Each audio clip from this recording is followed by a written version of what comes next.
Saan naman ako hahanap ng 2 milyon sa isang buwan? Natatarantang sagot ko sa kausap ko sa phone. Wala na ba talagang palugit? Tanong ko. Nadismaya naman ako sa tugon ng kausap ko sa phone. Inend ko na ang tawag at nagpakawala ng isang malalim na buntong hininga. 2 milyon sa isang buwan? Kahit sumuka na ako ng pera, di pa rin yun naabot. Kakarampot na nga lang ang sahod ko dito sa kumpanya bilang isang ordinary office worker. Napasabunot na lang ako sa buhok ko. I could help you. Bigla akong napabalikwas nang may marinig akong isang boses na minsan ko lang marinig sa tanang buhay ko. But in one condition. Patuloy niya. Napatingin tuloy ako sa kanya. He have his hair neatly done. He's in his office attire. At kahit sa forma niyang yun, di nababawasan ang kagwapuhan at hotness niya. Stop thinking things like that to your boss. Be my wife. My substitute wife. Her POV. I don't know kung sumpa ba tong araw na to o talagang ako lang ang napagtripan ng kamalasan ngayong araw na to. Isipin mo na lang. Una, umagang-umaga nang bubulabog ang landlady na magbayad na ako sa upa ng apartment na maliit. Ikalawa, noong papunta na ako sa opisina, bigla na lang may dumaang sasakyan at natapunan ako ng tubig na galing sa kalsada na hindi pa natutuyo dahil sa matinding pag-ulan kagabi. At ikatlo, tambak na tambak ang mga gawain sa opisina na malapit na ang deadline. Heist! Kainis! Kauupo ko pa lang sa office chair ko nang bigla akong pinatawag ng supervisor ng department namin. I went to her office at pinaupo niya ako. Miss Lopez, this is your 3rd time of being late this month. Alam mo namang nasa rules ng company na. Di ko na siya pinatapos at pinagpatuloy ko ang kanyang statement. 4 na magkakasunod na late sa isang buwan ay maaaring humantong sa dismissal. Alam mo naman pala Miss Lopez, this will be the last time na palalampasin ko ang pagiging late mo. Isa na lang at ire-report ko na to sa HR. You may now go. Mataray niyang sabi. I stood up at dire-diretsyong lumabas sa office niya. Napabuntong hininga na naman ako. Pang-4 na kamalasan ko na to, mas may matindi pa ba dito? I went to my desk at inumpisahan ng gawin ang kailangan kong tapusin. His POV. Anak, hinding-hindi ka magmamala ng kumpanya, maliban na lang kung magkakaroon ka ng asawa at magkakaroon ng sariling pamilya. Pahayag ni Daddy. I had been managing the company and became the CEO when you said I am already capable of handling the company. And you said that years ago, kaya kong pamahalaan ng kumpanya ng walang asawa. Iritadong sabi ko. Like the hell, I had been managing this company for almost 4 years now. Then he'll just barge into my office and say that I cannot inherit this company if I won't have a wife? I want you to have a wife just because I want somebody to look after you and will be by your side whatever happens. I want you to have a life outside from this office and start your own family. But Christina's not here. She said she'll marry me if her modeling contract will end, which is actually 5 years from now. I said, You know I don't want Christina for you. She's nothing but a sick brat who only loves herself and your money. Dad exclaimed. Don't you dare talk about my girlfriend like that. I shouted. And don't you dare raise your voice like that to your father. He stood up and went to the door. Before he opened it, he told me this. Marry somebody this year. Marry her as soon as possible. If you can't do that, I will be left with no choice but to divide the company share to the shareholders and you'll never inherit anything. Choose somebody that will never leave your side and don't ever marry that Christina. And he went out. I clenched my jaw and fist because of my anger. How could he choose what's good for me? I went to the minibar in my office and poured a tough drink in my wine glass.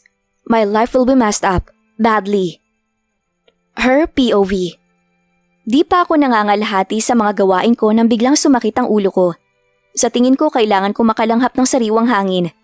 I decided na pumunta sa rooftop at mag-relax muna. Nakaka-pressure eh. Nang nandun na ako, nabigla ako nang marinig kong nag-ring ang cellphone ko. Agad ko tong sinagot. Nakakapagtaka at paminsan-minsan lang tumatawag ang nanay. Hello, Nay? Napatawag po kayo. Tanong ko. Anak, kailangan namin ng tulong mo. Humihikbing tugon ng nanay. Nay, umiiyak ba kayo? Ano pong nangyari? Nag-aalalang tanong ko. Nak, ang tatay mo, ipakukulong pag di nabayaran ng utang na ipinambayad niya sa sugal. Sagot niya. Po, magkano po bang kailangan? Tanong ko ulit. Ang upa nga ng apartment ko di ko mabayaran. Ngayon dadagdag pa itong problema ni tatay. 2 milyon at hanggang katapusan lang ng buwan ng palugit. Sabi ni nanay. Ano? 2 milyon? As in 2 million pesos? Saan naman ako maghahanap ng ganun kalaking pera? Saan naman ako hahanap ng 2 milyon sa isang buwan? Natatarantang sagot ko sa kausap ko sa phone. Wala na ba talagang palugit? Tanong ko. Pasensya na anak, pero hanggang katapusan na lang talaga ng buwan. Ilang beses na rin kaming humingi ng palugit, pero di namin alam kung kanino hihiram ng pera. Sabi ni nanay. Sige nay, mag-iisip ako ng paraan. Tatawag na lang ulit ako. Inen ko na ang tawag at nagpakawala ng isang malalim na buntong hininga. 2 milyon sa isang buwan? Kahit tumain na ako ng pera, di pa rin yun aabot. Kakarampot nga lang ang sahod ko dito sa kumpanya bilang isang ordinary office worker. Napasabunot na lang ako sa buhok ko. Karina Lopez, ano bang buhay ang meron ka at ang malas-malas mo? I could help you. Bigla akong napabalikwas nang may marinig akong isang boses na minsan ko lang marinig sa tanang buhay ko. But in one condition. Patuloy niya. Napatingin tuloy ako sa kanya. He have his hair neatly done. He's in his office attire. At kahit sa forma niyang yun, di nababawasan ang kagwapuhan at hotness niya. Stop thinking things like that to your boss. Be my wife. My substitute wife. Bryle's POV. Bryle, where are you going to find a wife?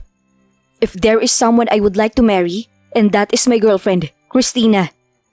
I went out of my office. I need fresh air. I decided to go to the building's rooftop, but when I enter, I saw a woman, a gorgeous woman in an office attire, talking to someone at her phone. Saan naman ako hahanap ng 2 milyon sa isang buwan? Wala na ba talagang palugit? She asked to the person she is talking to on her phone. Sige nay, mag-iisip ako ng paraan. Tatawag na lang ulit ako. She ended the call and let out a deep sigh. 2 milyon. She needs 2 million. It's a small amount though. It's like 2 pesos for me. I look at her. She have gorgeous long shiny hair. She have curves that guys would bad to have. She have a face that makes you want to stare at her all day long. I thought of a plan. Why not her? I could marry her in exchange of paying her 2 million she needs. I could help you. I saw her stiffened. But in one condition. I added. She stared at me like she saw a Greek god. I don't want to brag, but it's the truth. Be my wife, my substitute wife.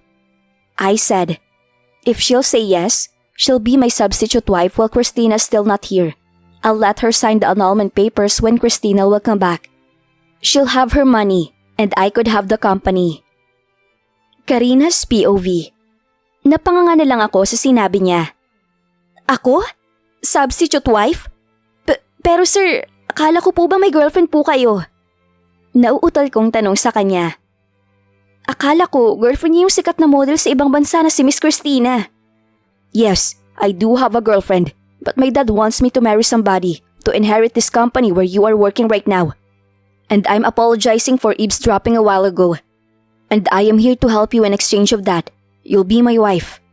Sinabi niya at pinadaan ng kanyang mga daliri sa kanyang buhok at tininan ako ng maigi sa aking mga mata.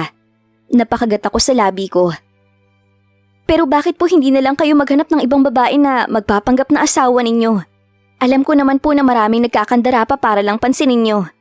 Sabi ko at iniwas ang aking tingin sa kanyang mga mata. Nakaka-conscious talaga. Haggard kaya ang mukha ko? Di ba magulo ang buhok ko? Ayos pa kaya ang makeup ko? Sabihin nyo, mukha pa ba akong tao? Nakakahiya naman kasi sa kanya pag nagmukha na akong taong grasa sa harap niya. I don't like them because I know they are after my money and popularity. And if ever I'll marry them, I'm sure they will not sign the annulment papers after